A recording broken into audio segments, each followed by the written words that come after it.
بەناوی خدای بەخشندەی میهرەبان بینەرانی ئازیز و خۆشەویستی کەناڵی ئاسمانی پەیام ئەزیزانی بەرنامەی ڕچەی زانایان ئەسەلامو عەلەیکوم وەڕەحمەتوو اللهی وەبەرەکاتوه. خۆشحاڵ و شادومانین کە لە خزمەتیەوە ئەزیز و خۆشەویستە لەگەڵتانە بین بۆ پێشکەشکردنی بەرنامەیەکی تازەی ڕچەی زانایان. دەخوازین و گەرەکمانە لەسەری هەمیان کە بتوانین ڕەزامەندی خدای گەورە بەدەست بێنین و ئێوەی ئەزیز و خۆشەویستیش لەگەڵمانە سوودمەند بن. خۆشەویستان، بۆ ئەڵلقەی ئەمجارە دەڕێنە خزمەتی پلە و پێگە و پایە و زانست و خزمەتی ڕێزدار جەنابی مامۆستا مەلا ئەحمەدی سەنگەسەری. خوازارین ئێوەی ئەزیز تا دوا ساتی بەرنامە بینەرمان من بۆی ئاشنای سیرەتی ئەو کەڵە پیاوە بین کە چۆن پیاوێکی هەڵکەوتوو بە لە نێو کوردان کە جێی پەنجەی دیارە. مامۆستا گەلێکی زۆر کە ئێستا لەسەر میحراب و لە مینبەرە و لە مەدرسە شەرعیەکان دەور و ڕۆڵێکی زۆریان هەیە وەکو میراتگرێکی جەنابی مامۆستای مەرحومە بێکەوە ئاشنایی ژیانی ئەو مامۆستا بەڕێزەبین لە زبانی کوڕ و قوتابی و کەسە ئاشنا و نزیکەکانی لەگەڵمان.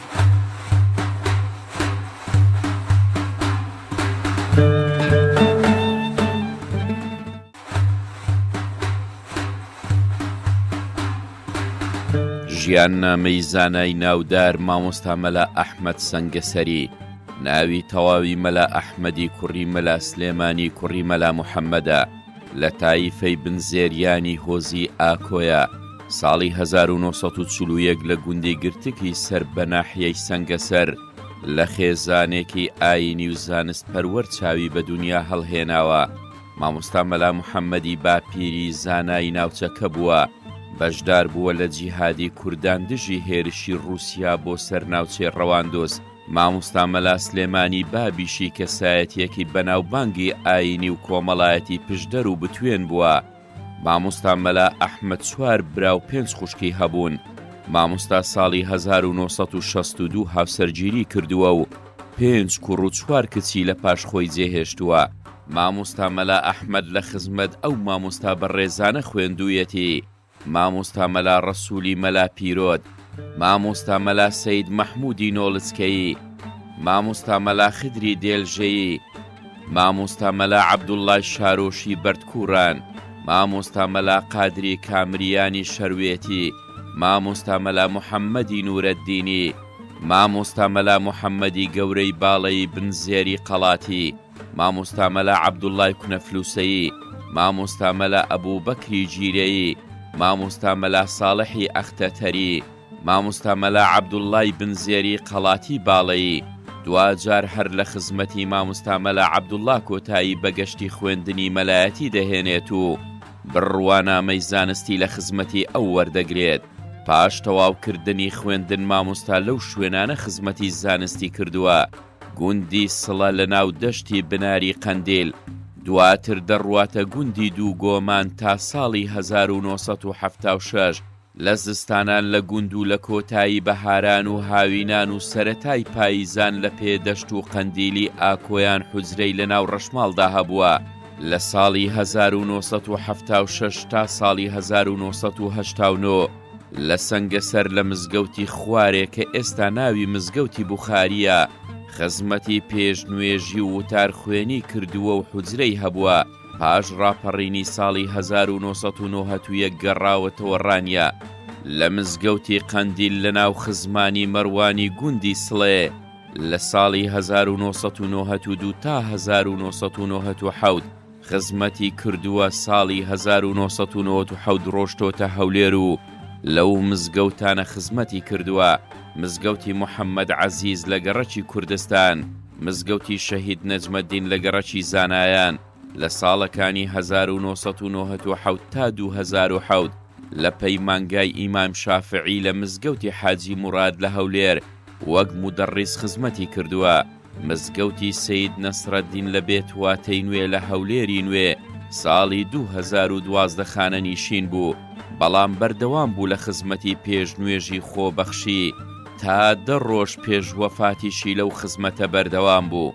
شەوی سەیەکی 2025 لە پەنا مەکتەبە و قەڵەم و کاغەزەکانی دڵی پاچی لە لێدان کەوت. لە مەراسیمێکی شایستەدا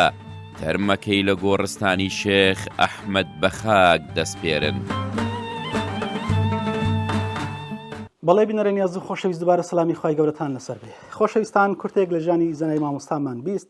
لە خزمەتێکێک لە کوڕەکانی کە کوڕە گەورەی جەنابی مامۆستای مەرحومە بەڕێز دکتۆر ئیبراهیم سەنگەسەری کە جەنابی مامۆستای مەرحوم هەڵبەتە 5 کوڕی هەن خوای گەورە تەمەنیان درێژکە لەسەر کردەوەی چاک و عاقبەت خێر بن ئینشاءالله. زیاتر ڕوو دەچین بۆی کە جەنابی مامۆستا دەستپێکی خوێندنی و ئەو مامۆستانێکە لە خزمەتیانە خوێندوتی ئەو شوێنانێکە مامۆستا بۆی ڕۆشتووە تا ئەو کاتێک کە مامۆستا بڕۆنامەی زانستی وەردەگرێت و دواتریش میحراب و مینبەر وەردەگرێت خزمەت دەکات بۆی هەم لەسەر مینبەر هەم لە بەرنوێژی هەمیش لە تێگەیاندن و پێگەیاندنی مامۆستایانی ئاینێ. دکتۆر جان سەلامی خوات لەسەر بێ. علیکم السلام ورحمة الله وبركاته. بخير بن سەر چاوان. سپاس بۆ ئەو هەڵوێستە و ئەو گرنگی دانەتان بە ژیانی مامۆستایانی ئاینی بە شێوازێکی گشتی و بە ژیانی بابی ڕەحمەتیشم بە تایبەتی خوا پاداشتان بداتەوە. چاکەکانتان قبول بفەرمێن. گۆڕی پڕنور بیا خوا خوای گەورە دەرەجە عالیکە. مامۆستای بەڕێز ژیانەکەمان بە کورتی بیست دەمەوێت قۆناغەکانی خوێنی جەنابی مامۆستا هەر لە سەرەتای دەستپێچەوە تا ئەو کاتێک کە بڕۆنامە زانستی وەردەگرێت لە شوێ دەست پێ کرد و لە خزمەتی شوێ بوو ئەو شوێنانێک کە بۆی ڕۆژ لە شوێ خوێنی مامۆستا. بسم الله الرحمن الرحيم. الحمد لله رب العالمين وصلى الله وسلم وبارك على سيدنا محمد وعلى آله وصحبه أجمعين. داوا كارم نخواي قورا رحمت برجيني بسر قوري برنوري بابم برنوري بكادوا سرجم زانيان و كوچ كردواني مسلمانه. آمين. ديار بابم لا بنماليكي ملازاده بوخوي وبابي وبابيريشي هرسكان ملابون.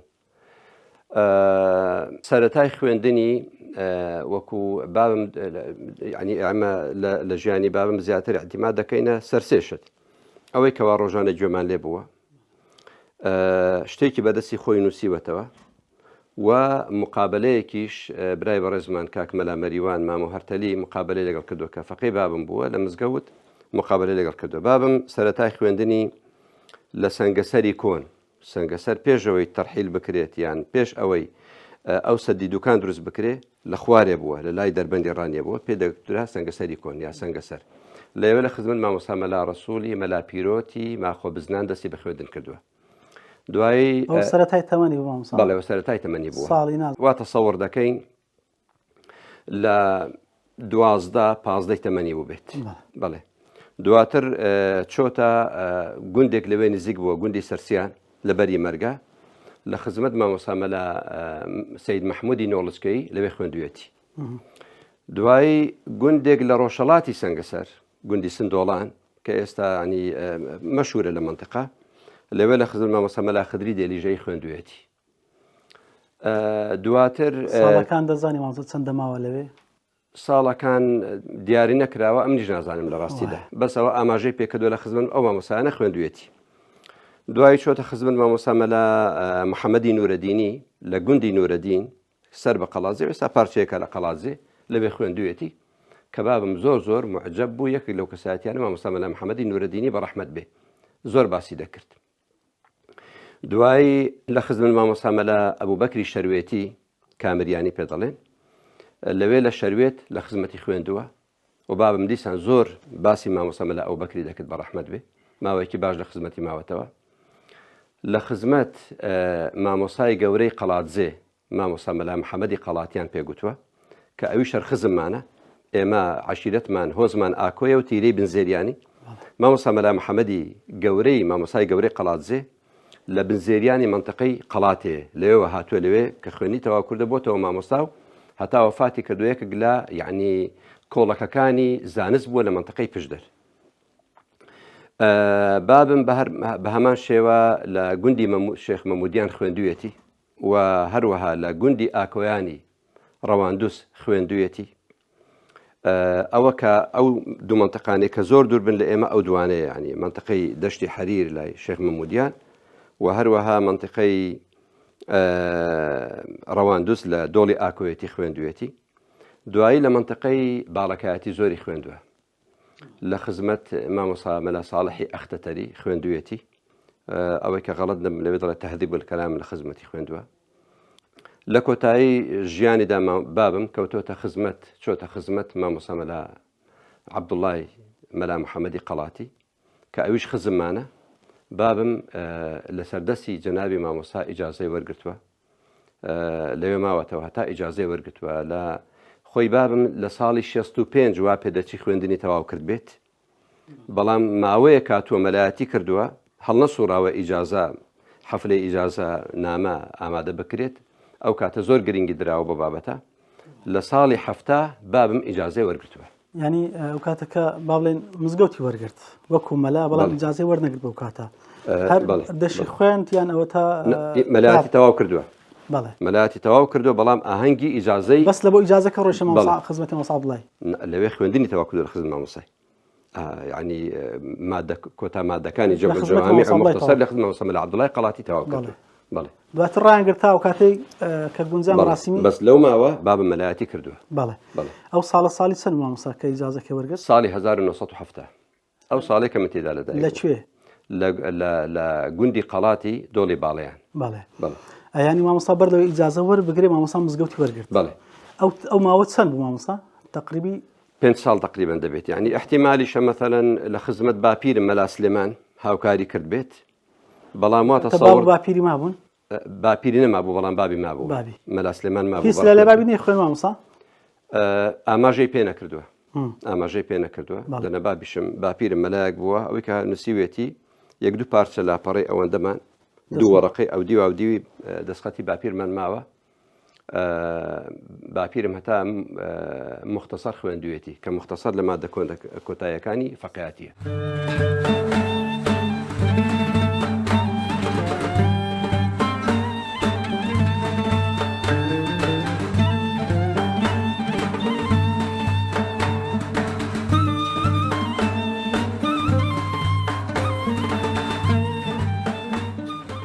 بەڕێز دکتۆر عوسمان بەڕێستان زۆر لە خزمەتی جەنابی مامۆستا بوون ئەگەر پێمان بڵێ هەم پێناسی لە بۆ ئێمەمان هەمیش ئەو بەڕێزانی کە لە نزیکەوە بە خزمەتی مامۆستا نەگەیشتون چۆن مامۆستا پێمان دەناسێنێ پێغەمبەری نازدارمان عەلەیهی السەڵات وەسەلام پرسیاری لێکرا پێیان فەرموو یا ڕەسوول الله من نوصاحب پیانە ڕەسوول الله ئێمە بچین لایک هاوڕێتی کێ بکەین فەرمووی من ئیذا ڕوئوا ذوکر الله ئەو کەسانی ببینینیان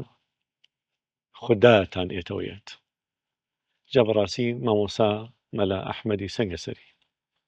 ئەوەی ناسیبێتی ئەوەی نەیناسیبێ نزیک بوو بێتەوە لێی یادی خودای کردووە خۆشەویستی خودای لە دڵا زیادم چونکە بەڕاستی ئەگەر بتەوێ پێناسەی مامۆستا بکەی ئەڵێ چەند خاڵێکەیە کۆبوونەوەیان لە کەسەیەکە زۆر ئەستەمە بەڵام مامۆستا ئەو سیفاتانی تێدا کۆبووبوویەوە یەکەمیان زانستە هەبێ دوو ئەدەبت هەبێ سێ حکمەتە هەبێ بە تایبەتی لە نێو مامۆستایانە زمانت بەپارێزی اینجا دوای ئەوەش بتوانی پەروەردەیەکی باشی ڕۆڵەکانە بکەی خاڵێکی دیکەش قەت سەردانەنەوێنی خۆڕ نەکەی خاڵانە هەموو لە خودی مامۆستا هەبوون هەمووی کۆبوویەوە لە مامۆستادا ئەگەر بمانەوێ خاڵ بە خاڵ باسی کەین ون لە بواری زانستیە مامۆستا خۆی دەرنێست حەزی لە خۆ دەرخستن نەبوو بەڵام عیلمێکی باشی بەرزی پێبوو بەڵگە لەسەرەوە من کتێبێکم بە زمانی عەرەبی بڵاو کردەوە مامۆستا ورد خوێندبوویەوە ڕۆژێکیان تەلەفۆنی بۆ کردم نەک وەکو ڕەخنەم لێ بگرێ لە کاتێکا قسەکانی ئەو ڕەخنە بوو پرسیاریە کرد ئەو قسەت بۆ ئانووسیوە مانای چییە ناکرێ وابێ دوای وتم مامۆستا ناکرێ چی قسەکەی تۆ ڕاستە بەڵام مامۆستا لەبەر ئەدەب و تەواضوعی وەکو ڕەخنە شانی منی نەئەدا وەکو ئامۆژگاری منی نەیەکرد وەکو پرسیارێک لە کاتێک لە تەمەنش لەسەرەوتوو لە کاتێکا من بە ڕۆڵەی بچووکی ئەو بژمارەم شەرەفێکی گەورەیە بۆ من اینجا سەیریکەن لە بواری زمان پارێزیە کە بەداخەوە غەیبەتکردن لە چینی زانایان و قوتابیانە زۆر بڵاوە مامۆستا لەو ڕۆژانەی کە دووار ڕۆژەی تەمەنیا بوو کە چوومە خزمەتی ئۆکسجینی لەسەر بوو ئۆکسجینەکەی کەمێک کردەوە و فەرمووی ڕۆڵە فەرمووی ئێمە لەگەڵ هەندێک کوڕەکانیا لە خزمەتیا بووین فەرمووی بە گەنجی گوێم لە فەرمایشتێکی پێغەمبەری نازار بوو عليه الصلاة والسلام من كان يؤمن بالله واليوم الآخر فليقل خيرا أو ليسكت أو كما قال أفرمي أوي بالرواي بخدا وروج دوائي هي با قسەی باش بکەن بێدەنگ بێ فەرمووی لەو ڕۆژەوە ڕقم لە بیستنی غەیبەت بوو و کردنی غەیبەت بوو لەو ڕۆژەوە حەزم لە غەیبەت نەبووە بیکەم حەزم لە بیستنی غەیبەتیش نەبووە بۆیە لە کۆڕ و مەجلیسا ئەگەر غەیبەتێ بکرایە قسەیە بە یەکێ بوترایە تووڕە ئەبوو حەزیە کرد بێدەنگ بین ئەو قسانە نەکرێت لەمە مەجلیس و کۆڕی مامۆسادا اینجا سەیریکەی کە سەیری پەروەردەی مناڵەکانێکەکەی الحەمدولله ئەخلاقی مامۆسا ڕەنگیاوەتۆ لە ڕۆڵەکانی بە کوڕ و کچیانەوە جگەوە مامۆسا نەبیسراوە ڕۆژێک دەستپان کاتەوە بۆ دەسەڵاتدارێ دەستپان کاتەوە بۆ دەوڵەمەنێک عزەتی خۆی پاراستووە ئاخر بەڕاستی بتوانی بەو شێوازە لە کاتێکا زۆر فەقیری زۆر هەژاری زۆر نەداری چەشتووە بەڵام عزەتی خۆی پاراستووە آخر ئەم سیفاتانە کاتە کۆبنەوە زۆر ئەستە بە کۆبوونەوە لە تەنها کەسێکە بەڕاستی قسەکردن لە مامۆسا دوایی نایە زۆر ئەوانەی نزیک نەبووبن نازانم مامۆسا چ شاخێک بووە چ کێوێک بووە چۆن توانوێتی ئاوا بەردەوام بێ لە ژیانە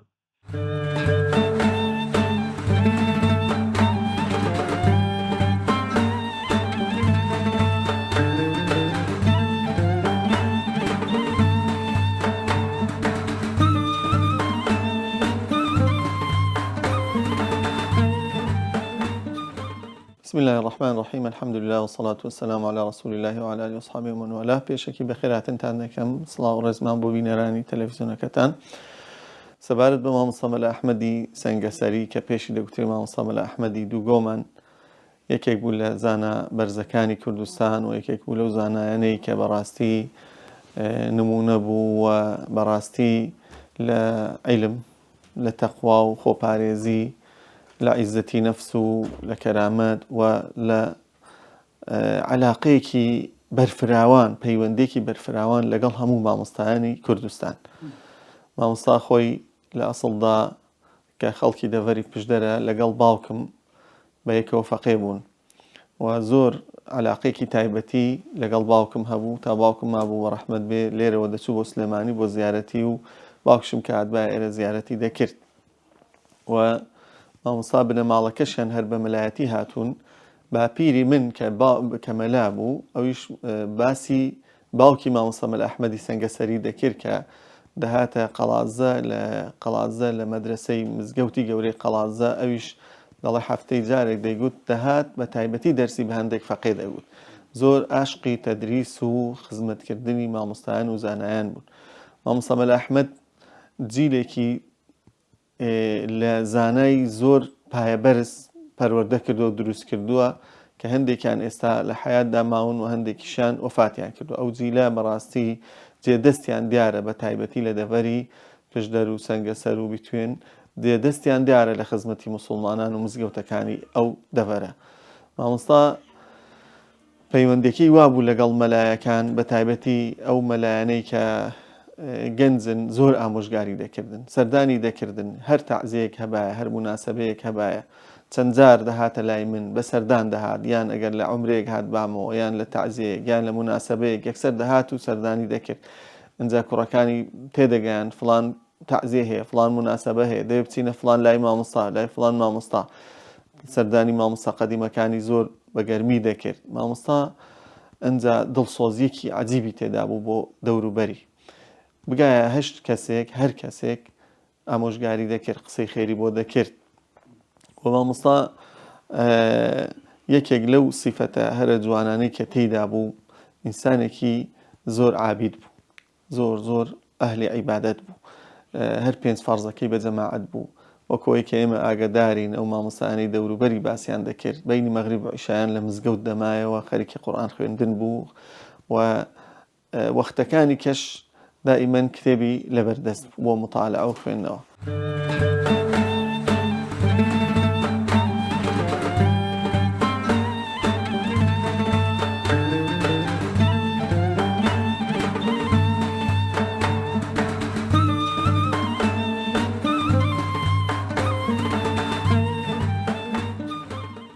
بسم الله الرحمن الرحيم الحمد لله والصلاة والسلام على رسول الله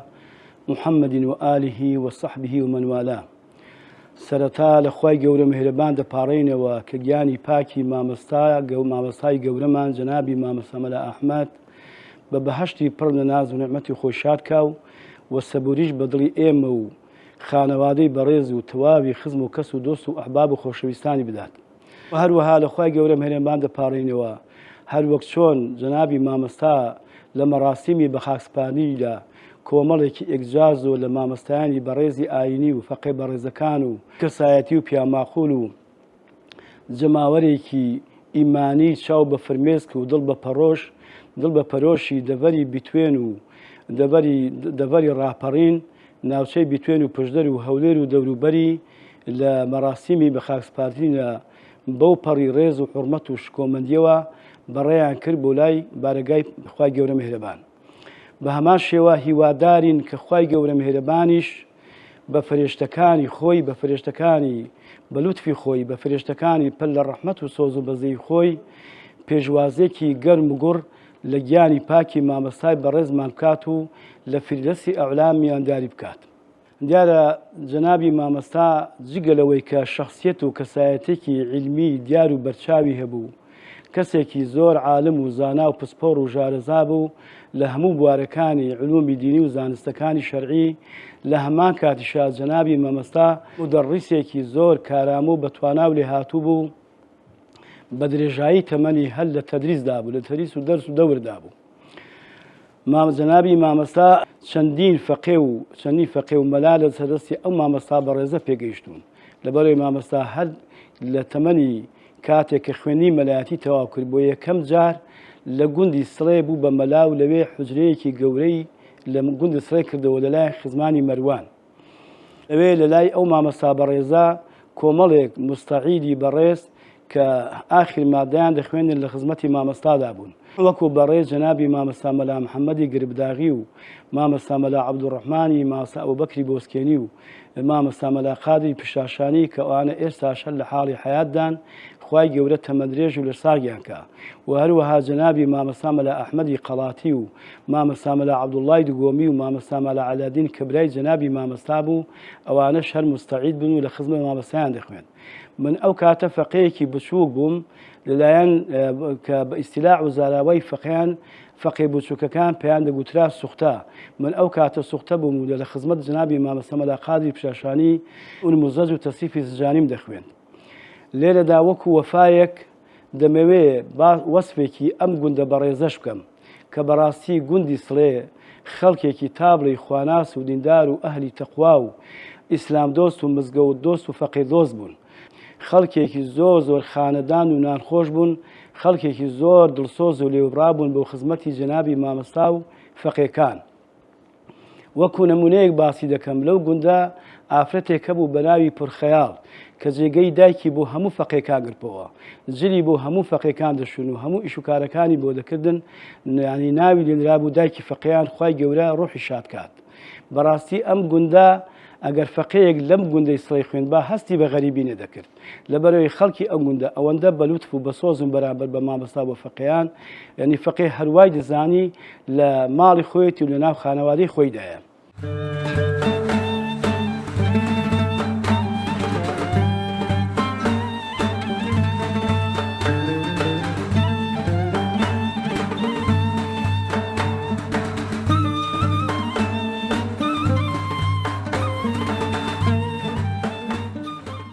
مامەستا من ئەحمەد دووگۆمان بە حەقەت مامەستا ئەحمەد کوڕی مامەستا مەلا سلێمانی ئەویش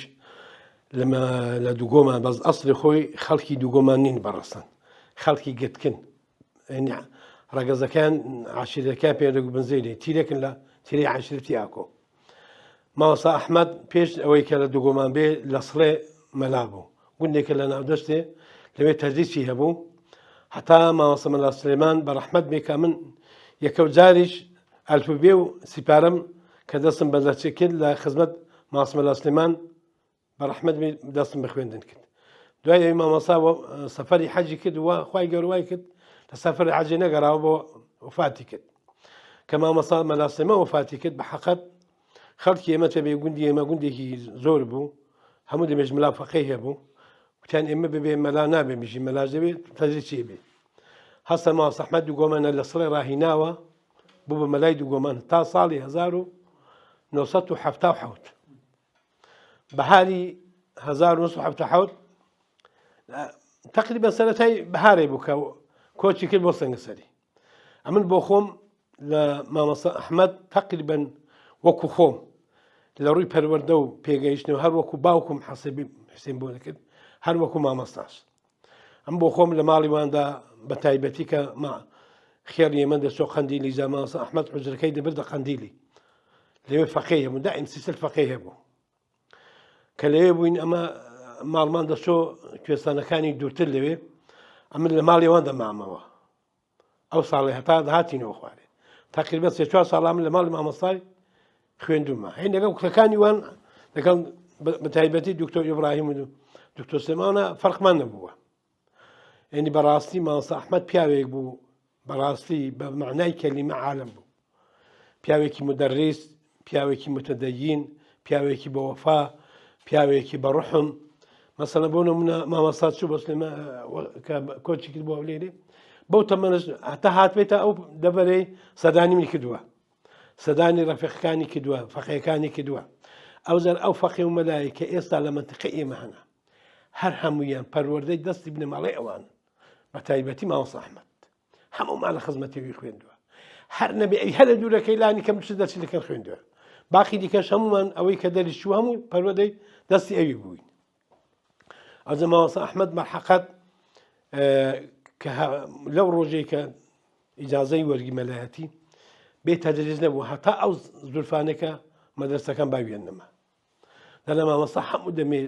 دائیم فەقێ هەبووە دائیم لە خزمەتی دین بووە پیاوێکی بەعیزت بووە ئەوجە پیاوێ بووە دەستی لەبەر کەسپان نەکردوێتەوە لەو سەنگەسەری دە بە زمانی سەدام حوسێنی کە تاعینی ژوو معاشێکی وای نەبوو لە بەرەوەی میوانداری زۆر و مەسەبی زۆر بوو بە دەستی خۆی کاسبی دەکرد هەتا بۆی کراوە کاسبی کردووە چاوی لە دەستی کەس نەبووە ئەوزە نمونێکی سەریشتان پێ بڵێم ئەو شۆڕۆشی یەکەتی کە دروست بۆتەوە یەکەم نان ئەو دای بە قیادی ئەو شۆڕشی قیادەکانیش ئێستا یەک نەفەرە ماوە پێمە قادر عەزیز هەیە ها لە یەکەتی دەناوێت کە هەمووی بەڕاستی وەبزان هیچیان عومەر بابە نەماوە دکتۆر خالید نەماوە شێخ بن زەیدی نەماوە سعدی گسکە نەماوە پیانە و سعدی گسکە پیاوێکی زۆر بەڕێز بوو حەقەت ئەوەی کە ماوە ئەو کاتی کە میوانی مامەسە ئەحمەدی بوو لە یەکەم ڕۆژی قیادەی کورد لە بناری قەندیلی هەوارگەیەکی بن هەوارگەی خوار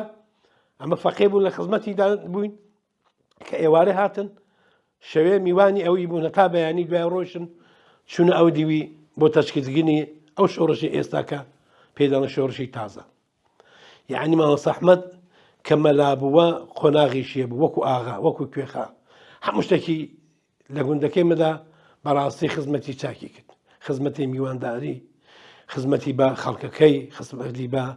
بەدەبەرەکەی وزە عیلەکە عیلێکی بەڕێزن تقریبا مامەسە لە سێمەم پێشەش کوڕی بوون هەر هەمویان خاوەن قێم و ئەخلاق بوون هەمویان عالم بوون بەڕاستی دویان وەکو مەلا بەڵام ئەوەی کەش کە مەلاژ نەبوون بەڕاستی لە ڕێزی مەلایاندام لە ڕووی عیلم و لە ڕووی تەقواوە لە ڕووی ڕێزەوە لە ڕۆژی خزمەتەوە بەڕاستی بنەماڵێکی زۆر بەڕێز بەخوای گەورە وەکو ڕەحمەتێک بۆ منتیقی ئێمەی نار بوو ئەمن وا بۆ خۆم وای حسێب دەکەم بەڕاستی مامەسە ئەحمەد ئێستا گۆڕەکەی پڕ نورە ئینشاءالله یعنی پیاوێک بوو پێم وایە کەس نەبوو یعنی ئەو پیاوە دڵی لێشتا بێ ئەوزار بە حەقەت وفاتەکەشی کە تەماشا دەکرد تەعزیەکەشی وەکو تەعزیە خەڵکی نەبوو یعنی خەڵکێک بە پەرۆشی مامەستاوە بوو یعنی پێ سەیر بوو کاکە یعنی کەس تەوەقعی وە نەدەکرد کە ئەو پیا بۆ شێوەیەکێ نە پیاوێک بڵێ مەسەڵەن خۆی هەوڵدا بێ و خۆی پێشکرد بێت لە حیزبیات و لەو شتانەدا لەو شانە بەدور بوو تەنها و تەنها هیوایەتێ بوو ئەو ئیسلامە سەرکەوی مسلمانان سەرکەون مسلمانان سەربەرز بن ئەو هەدەفی بوو بەڕاستی کوڕەکانشی الحەمدولله هەست لەو منازەنە ماڵومدارەکەشی بە حەقەت ئەوە کوڕێکی دکتۆر ئیبراهیم بە حەقەت جێگای ئومێدا کە ئیشاڵڵا لە مامەسای ینی بڵێوانەکتر دەبێ یعنی جێگەی مامەسای قەدون ناکە ئیشاڵڵا ئەوەی کەس بە حەقەت ئەگەر مەلاژینە الحەمدولله قیەم و ئەخلاقێکی جوانیان هەیە يعني هەر وەکو ئیسلامی يعني بەڕاستی عائیلێکی زۆر زۆر بەڕێزن ئێمە شانازایشیان پێوە دەکەن بۆ مامۆستایەوە.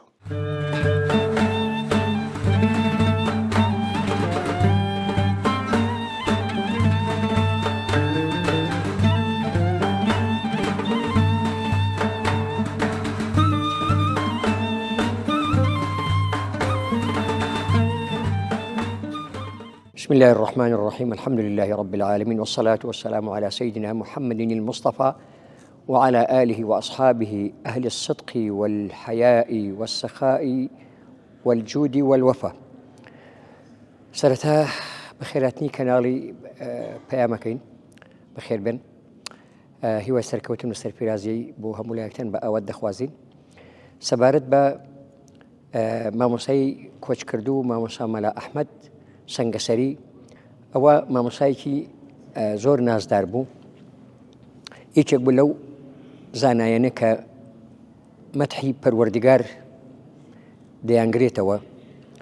کە فەرموویەتی بسم الله الرحمن الرحيم يرفع الله الذين آمنوا منكم والذين أوتوا العلم درجات. ئەو مامۆسا بەڕێزا یەکێک بوو لەو زانایەنە کە تەواوی تەمەنی نورینی لە خدمەتی علم و زانست و معرفەت و لە خدمەتی دینی رب العالمین بركت. ئەو مامۆستایە کە لە یەکێکە لەو بەڕێزانە کە لەو زانایانە کە قەرابەتی سڵبی و خزمایەتی پشتی لەگەڵ ئێمە هەیە جگە لەوەش قەرابەی مساهرە و ئەوەشمان هەیە لە نێوانە لە هەمان کاتیشا لە سەردەستی بابم مامۆستا مەلا عەبدوڵڵا مەلا محەممەد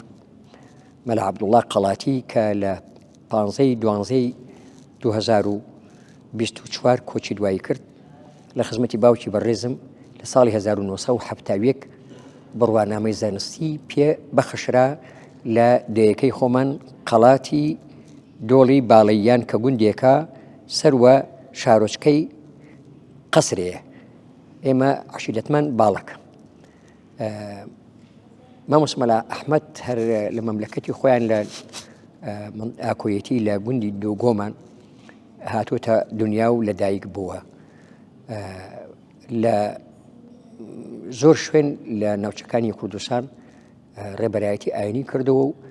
بەرنوێژ و تارخوێن و مدەرریس و وانەبێژیش بووە هەتا لە دەیەکەی خۆیان و لە ناحیە سەنگەسەر بۆیە بە مامۆستا مەلا ئەحمەدی سەنگەسەر ناوبانگی دەرکردووە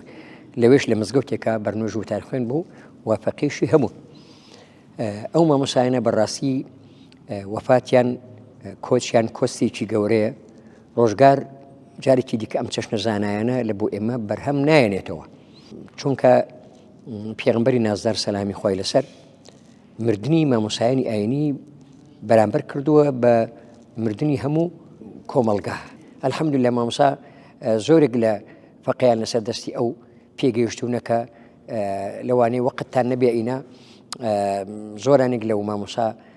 بەڕێزانە کە هەندێکیان وفاتیان فەرموو کۆچی دوایین کردووە و هەندێکیان لە قەیدی حیاتن لە خزمەتی ئەو مامۆستا بەڕێزە خوێندویانە. مامۆستا مەلا ئەحمەد طبعاً لە کوردستان ئەو خوێندنی مەلایەتی بە شێوەیەکی مەرحەلی قۆناغبەندی بە سێ قۆناغەتی پەردەبوو قۆناغی سەرەتایی قۆناغی ناوەنجی قۆناغی کۆتایی. مامۆستا مەلا ئەحمەد لە خزمەت زۆر لە مامۆسایانی بەڕێزی کوردستانی خوێندووە بەڵام پێم وایە وەکو من ئاگام لێ زۆربەی خوێندنەکەی لە خزمەتی جەنابی بابم بوو. ئەو مامۆستا مەلا ئەحمەد خوێندنەکەی بە تەواوی ئەو ماددانی کە مقڕڕ بوون کە خوێندنیان لە کوردستان باوە و کە ئەو هەرسێ قۆناغە تێپەڕ کران ئەبێ بە مامۆستا و زانای ئاینی و الحەمدولillah خۆشبەختانە جەنای مامۆساش هەر بەو شێوە بێگومان مامۆسای بەڕێز من لەبەرەوە ناڵم کە خزمی ئێمەیە خزم بوو ڕەحمەتی خوای لەبێ جێ ئیفتیخار و شانازی هەموو ناوچەی بتوێن و پشدەر بوو یعنی ئەو پرسەش کۆدارەی کە لە بۆوی دانرا خەیرە شاهید و چاکترین گەواهی دەربوو کە مامۆستا سێ ڕۆڵێکی دیار و بەرچاوی هەبووە دەتوانم بڵێ مامۆستا نەک هەروەکو زانای ئاینی ڕۆڵی هەبووە لۆ گەیاندنی پەیامی ئیسلام بە مرۆڤەکان دەتوانم بڵێم کەسایەتێکی دیاریش بووە و کەسایەتێکی کۆمەڵایەتیش بوو لە زۆر لە بۆنە و مناسەبە و قەزایی ئیسلاحی و کێشە کۆمەڵایەتەکان و گرفتی خێزانیەکان کە دروستە بوو مامۆستا ڕۆڵی دیار و وەجێ پەنجەی دیار بوو لە ناویاندا و کەسایەک بوو کەسێکی مەحبوب بوو زۆر خۆشەویست بوو لە ناو دڵ و دەرونی هەموو خەڵک ئەوەندەش بە عیلاقات بوو یا سبحان الله ئەگەر بەتایبەتی لە ناوچەی بیتوێنی و پشدەر ئەنی ئەگەر کەسێک بمردایە کۆچی دوایی بکردایە حتا لەسەر تااقەت و توانە بوو ئەگە مناڵێکی ئەو ناوچەی بمردایە لێرە یەکسەر ئەچوو بەشداری پرسەکەی دەکرد بەوە بەم خدمەتە جوانە کە پێشکەشی کرد بە دانیشتوانی ناوچەکە و بەو کەسایەتی خۆی توانی خۆشەویستی خۆی جێپێ بکاتەوە لە ناو دەروون و لە ناودڵی هەموو دانیشتوانی ئەوێش و لە خلالی ئەوەندە ساڵانش کە لە ناو شاری هەولێر درێژەی بە ژیان داوە کە بەرنوێژ و ئیمام بوو لە مزگەوتی سەید نەسڕەدین لە بێتواتەی نوێ لەوێ سبحان الله ئەوەندەی کە من ئاگام لێ بوو حتا ئەگەر نەخۆشیش بواە بە نەخۆشی تەکانی خۆیدا ئللا دەبووە بچوو بای نوێژی بە جەماعەتی و ئیمامەتی لە بۆ ئەو خەڵکی بکردایە.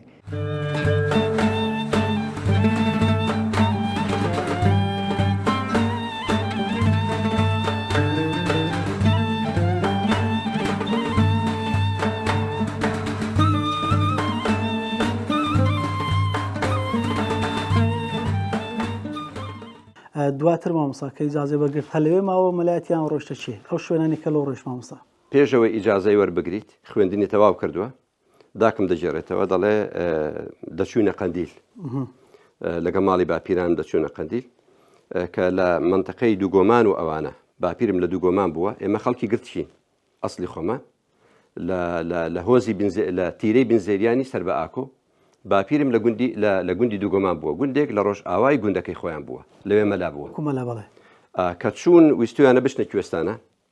ئەو کاتێ وا بووە خەڵک لە گەرمیان یعنی هاوینان لە گەرمیان نەماوەتەوە لە منتەقەی گوندەکان نەماوەتەوە خەڵکی مەردا ڕۆیشتە ئەو منتەقانە مەلاژ لەگەڵیان چووە لەوێ لەو منتەقە لە شوێنێک یعنی وەکو بڵێ دەڕۆن شەو دەگەنە منتەقەیە یەک دوو ڕۆژ لەوێ دەمێنەوە خزمانی مەروان کە لە گوندی سڵێ لە ناودەشتی بناری قەندیلە لەوێ دێنە خزمەت باپیرم کە دەڵێن زانیمانە مەلا ئەحمەد بابم بەڕەحمەت بێ خوێندنی تەواو کردووە داوات لێ دەکەین ئەگەر ئیجازەی بدێ ببێتە مەلای ئێمە یعنی سەرەتا موافقە نەکراوە اینجا باپیرم بزانە چ نیازێکی تری هەبووە لەگەڵ خۆی بێ لەوێ بێ لە حجرەدا بنێن لە کۆتاییدا باپیرم موافقەی کردووە وا تەسەوڕ دەکەم پاشی 2 ساڵ یان 3 ساڵ لە کۆتایی یعنی کە مەلایەتی تەواو کردووە پێشەوەی ئیجازەوێت بگرێ چووە بۆتە مەلا لەو گوندە لە گوندی سڵێ یەکەم شوێنی وەزیفەی وا تەسەوڕ دەکەم ساڵی 68 بێت یا 1967 لە گوندی سڵێ دەستی بە وەزیفەی مەلایەتی کردووە لە مەلایەتی نەپشراوەتەوە هەتا لە مزگەوتی سەید نەسڕەدین لە بێتواتەی نوێ لە هەولێری نوێ کۆچی دوای کرد شوێنەکانی کە لەوێ ڕۆشت و مەلایەتی تێدا کردی مامۆستا طبعا بابم هەتا هەفتا ئیجازەی وەرگرتووە لە گوندی سڵێ بووە ئەوە وازح دوای هەفتاوێک مەلا سلێمانی باپیرم دەچێتە فەریزەی حەج بەجێدێنیت کە دەگەڕێتەوە تەقدیری خوای گەورەوا دەبێت کە دێنە ناوچەکانی عێراق لە ناوچەی کووت نوێژی بەیانی دەکا دێتەوە ناو پاس دابنیشێت دەستەوانەیەکی لە دەست کردووە دیارە سەرما بووە دەستەوانەی تر نەیتوانێت لە دەست بکە باپیرم وەفاتی کردووە لە ڕێگای گەڕانەوەی حەج طبعا جەنازەیان هێناوەتەوە گوندی دووگۆمان لەوێ نێژراوێ ساش قەبری لەوێ بەڕەحمەت بێت و خوای گەورە دەرەجاتی بەرز بکات لەوێ طبعا بابم هەر بە منداڵی پێدەچێت تەمەنی 4 ساڵ یا 5 ساڵان بوو بێ کەوا دایکی خۆی وفاتی کردووە باپیرم ژنێکی تری هێناوە کە دایکی مامۆستا عەلادینی مام و مام نەجمەدینی مام و پورەکانمە خوای گەورە ئەوانی کە ماون بیان پارێزی ئەوانی کە وفاتیان کردووە گۆریان پڕ نور کات داپیرم یعنی دەکاتە زرداکی خۆی بەڵام ئیلحاح لە بابم دەکا دەڵێ دەبێ ماڵت بێنیەوە لە شوێنی بابت ببیە مەلا طبعا خزمانی گوندی سڵێ زۆریان پێ ناخۆش دەبێت هەروەکو لێرە قەوسەی وەردەگرم بابم لە چەند شوێن بووە لە هیچ شوێنێک بە ناخۆشی نەڕۆیشتووە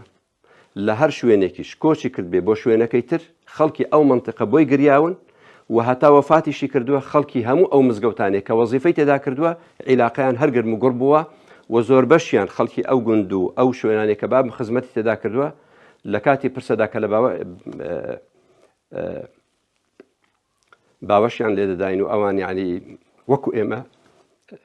متەئەسیر بوون. بەڵێ هەتا ساڵی 1970 ساڵی کۆتایی 1976 لە گوندی دووگۆمان ماوەتەوە لێ بابم حجرەی داناوە.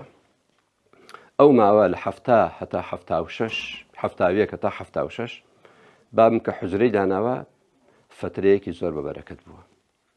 هەموو ئەو مامۆسایانەی کە لە منطقەی یعنی ئەوانەی کە ئێستا تۆزەک عمریان هەیە لە منطقەی ئاکۆیەتی هەر هەمویان فەقی بابم بوون. ئیجازەی دەدا مامۆستا؟ ئیجازەی نەخێر نەدا. هەتا داوامان لێ کرد دووسێ جا خەڵکی تریش دەیگوت بەڵام علومەکانی هەموو دەگوتەوە، هەمووی دەگوتەوە. بڵێ حجرەی هەبووە و هەمووشی خوێندووە، بەس دەیگو ئیجازە زۆر گەورەیە من ناتوانم بیدەم. ئەمانەت. بەڵێ دوای هاتینە سەنگەسەر. لە سەنگەسەریش حجرەی دانا لە مزگەوتی خوارێ سەنگەسەر، پێیان دەگو مزگەوتی خوارێ، مزگەوتی گەورە، مزگەوتی مێزار و سەمیان، مزگەوتی خوارێ. بابم لە مزگەوتی خوارێ بوو. هەتا ئێستاش حجرەی لێ بۆ مامۆستا؟ حجرەی بابم حجرەی کردەوە لەوێ حجرەی دانا. بیرم دێ ئێستا من بیرم دێ کە فەقی لە خزمەت بابم دەیان خوێند. هەتا ساڵی لە 76 هەتا ساڵی 89 ماینەوە، ساڵی 1989 حکوومەت بە زۆرە ملێ خەڵکی پشدەری ڕاگواست، ئێمەش بە هەمان شێوە هێنانین بۆ گوندی جەدیدە زابی دەشتی بەڕانەتی. 2 ساڵ لەوێ بووین، تەوان لەوێ مزگەوت نەبوو کە لەوێ بوو مزگەوت نەبوو، بەڵام بابم خانووی خزمێکمان کە خانووی هەبوو لە سەنگەسەر بەڵام ماڵی نەهێنا بوو، بچۆل بوو، بابم ئەوەی کردە مزگەوت، میکرۆفۆنی مزگەوتمان لەوێ دادەنا، باگمان تێدا دەدات و بابم ئیمامەتی تێدا دەکرد. هەتا ڕاپەڕی لە ڕاپەڕین گەڕاینەوە منطقەی خۆمان، بەس لەوێ دیسان چووە لای ئەو خزمانەی کە یەکەم جار دەستی بە مەلایەتی کردووە، خزمی مەروانان کە ئەو کات ڕاگوازرابوون بۆ ئۆردوگای زۆرە ملێ ڕانیە، لەوێ مایەوە هەتا ساڵی 1990 لە ساڵی 1990 ئێمە بە ئارەزووی خۆمان چکە برا خوشکەکانمان گەورە بوون، کاتی زانکۆیان بوو، هاتینە ناو هەولێر. یەکەم جار بەڵێ 97 لە مزگەوتی محەممەد عەزیز لە کوێستان، دوایی پاش 2 ساڵ وەکو ئیمام وتاربێژی هەبوو. دوای هاتینە حەی عولەما زانایان لە مزگەوتی شەهید نەژمەدی، مامۆستا مەلا قادری گەورەی بەحرکە لەوێ بوو و مامۆستا مەلا محەممەدی حافظ ئەو خەتیب بوو، بابیشم وەزیفەی لەوێ بوو، دەرسیشی جاجا دەگوتەوە و ئیمامیش بوو لەوێ. هەتا ساڵی 2006 ئێرەمان دروست کرد هەولێری نوێ. هەڵبەتەوە مەکتەبەی زەنای مامۆستای مەرحوم. ئەو مەکتەبەی بابم ڕۆژانە دەهاتم جارێک مغنی زۆر لە دەستدا دەبوو دەی خوێندەوە،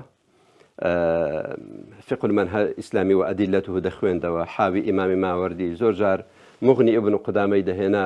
دەی خوێندەوە. ئیتر ئەو کتێبانە هەمویان یعنی هەر جارە دەهاتم کتێبێکی لەبەر دەست بوو مطالعەی دەکرد، زۆر جار دەهاتمە خزمەتی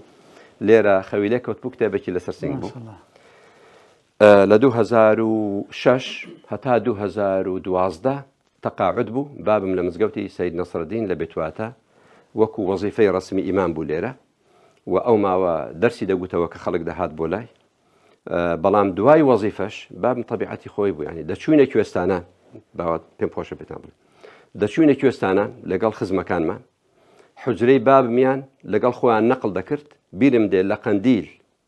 لە قەندیل بابم ڕەشماڵێکی بۆ خۆی هەڵدەدا، ڕەشماڵێکی بۆ فەقیەکان 17 فەقی هەبوو بابم، و ماڵی خۆشی ڕەشماڵی خۆشی دەکردە 2 بەش، بەشێک بۆ ئێمە وەکو عائیلەی بابم، بەشێکیش بۆ شوێنی جەماعەت. ماشەڵڵا. بەڵێ هەتا ینی پاش تەقاعودیشی طبعاً بابم هیچ نوێژێکی لە تا توانای هەبووە نەیکردووە، میوان دانیشتووە لێرە 10 دقە پێش بانکە ساوەڕۆیشتە بەجێشتون میوان، و عادەتی خۆی لە عیبادەت بابم وا بووە ئەوەی کە من بیرم بێت بە تایبەتی لەوەتی هاتووینە هەولێر نوێژی مەغریبان کە ڕۆیشتووە نەهاتۆتەوە تا ئیشاشی کردووە لەو مزگەوتە لە هەموو مزگەوتەکانی تریشی ئەوانەی هەولێر بیرم دێ زیاتر، و نوێژی بەیانیانیشی کە کردووە هەتا تێشتەنگاویشی نەکردووە نەهاتۆتەوە بەبەردەوام، و نوێژی تەنها لە کاتی نەساغی لە ماڵەوە کردووە، نەئینتوانیوە لە ماڵەوە نوێژ بکات. دوا قۆناغی تەمەنی کا مزگەوت بوو مامۆستا ناوی مزگەوتی سید نەسرەدین لە بێتواتەی نوێ لە هەولێری نوێ یان سێ چوار ڕۆژ پێش نەخۆشکەوتنی و بڵێن 10 ڕۆژ پێش وەفاتیشی نوێژی لە مزگەوت کردو خۆشی و ناڕەحەتەن بەسەر هینان خۆیتان بفەرمی مەشارە ئەی حۆسن بشارە بدە بۆ کوستانەی کە دەڵێن لە کاتی ئەو هەموو ناخۆشی داشە نێ بەخواڵمکردن ناخۆشی هەر مردن بێ کورە هەشتێکت بەسەر هات موسیبەتی کاتە ناخۆشیە لەوەی دەمەدە بۆ هەمان دەبێت بەشی سابی ئیداری مسلمەتون قالوا إنا لله وإنا إليه راجعون رابطی لە کاتی مردنی کەسێک ناخۆشی تێدا دەڵێ خوایە ئێمە مەڵکی توی خوایە من نفسی خۆشمان عایدی مەکردووە چ لایەکی بام چ لایەکی دۆست چ لایەکی برا چ لایەکی ئەوانە ئەو مەڵکی تۆینە و دەژگەرم بۆ لای تۆ ئەوە مسلمان ئەوە دەست بەڵام کابرای کابرا بێدێ ئەوەی نییە ئەوانەکە کرد بڵە بڵە قایدی خۆی تڕالە بکە ئەو بەر لە خۆ دەدا دەگریە و یا بێڵسێ هیچی نابێت ئەو بێژ بڵ بەڵام مسلمان فەرقی ئەوەیە لەو کاتەیدا بیری ئەو ئاتەی دەکاتەوە خوایە ئێمە مەڵکی تۆنە هیچیش شارەی نییە ئەو ناخۆش کە بەسەری سوێندادێ إلى صبر وآرام گرتن لەبێن إنما يوفى الصابرون بغير حساب خوای تعالی فەرمی کەسانەی کەوا سەبر دەگرن خوای تعالی فەرمی سەر و پاداشیان پاڵان پاداشیان بدەمەوە بە جۆرێکی ئەوتۆکار بۆ خۆ نازان پاداشیان دەیەوە ئەیلا سەبر گرتن لەبێ هیچ سوودی نییە گریان بێ